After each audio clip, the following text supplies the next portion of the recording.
నేను మాజీ సీఎం జగన్మోహన్ రెడ్డి గారిని, ప్రెసెంట్ సీఎం చంద్రబాబు నాయుడు గారిని ఇద్దరిని చెరొక క్వశ్చన్ అడుగుతున్నా. ఏ పార్టీ వాళ్ళు ఉంటే ఆ పార్టీ వాళ్ళు దానికి ఆ క్వశ్చన్ కి అయితే ఆన్సర్ చేయండి. జగన్మోహన్ రెడ్డి విశాఖపట్నంలో క్యాపిటల్ డిక్లేర్ చేయకుండా ఎగ్జిక్యూటివ్ క్యాపిటల్ కి హైకోర్టు అనుమతులు ఇవ్వకుండా మీరు 450 కోట్లు పెట్టి ఋషికొండ పైన ప్యాలెస్ ఎలా కడతారు? అది సీఎం క్యాంప్ ఆఫీస్ అని చెప్పారు ఫస్ట్ నుంచి. ఇప్పుడు రిజోర్ట్స్ అని మాట్లాడుతున్నారు.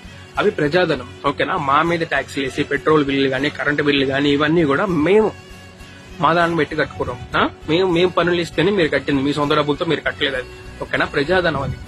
నెక్స్ట్ చంద్రబాబు నాయుడు గారిని 1000 కోట్లు పెట్టి మీరు తాత్కాలిక సచివాలయం ఎలా కనిపెట్టారు? నేను అబద్ధాలు చెప్పుకుంటున్నాను అనుకోద్దు. అకార్డింగ్ టు వికీపీడియా మ్యాటర్ చూడండి. తాత్కాలిక సచివాలయానికి 1000 కోట్లు పోయింది దాదాపు ఖర్చు, ఓకేనా? తెలంగాణలో 600 కోట్లతో వరల్డ్ క్లాస్ ఇన్ఫ్రాస్ట్రక్చర్ తో కట్టినట్టు కట్టారు సచివాలయం.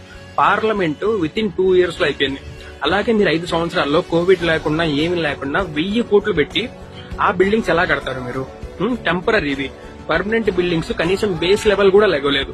1000 కోట్లు అంట ఏంది తాత్కాలిక భవనానికి? 1000 కోట్లు ఎలా మాస్టారు? నాకు అర్థం కాదు. ఇది కూడా మా ప్రజాధనమే కదా. యూత్ కి ఇవేం అర్థం కదా. మీరు ఒక నాయకుడినే క్వశ్చన్ చేస్తారా? ఇద్దరిని క్వశ్చన్ చేయండి. ఇద్దరు ఎవడి వల్ల మనకు ఒరిగింది ఏమీ లేదు. ఎవడి వల్ల కూడా మనకు ఒరిగింది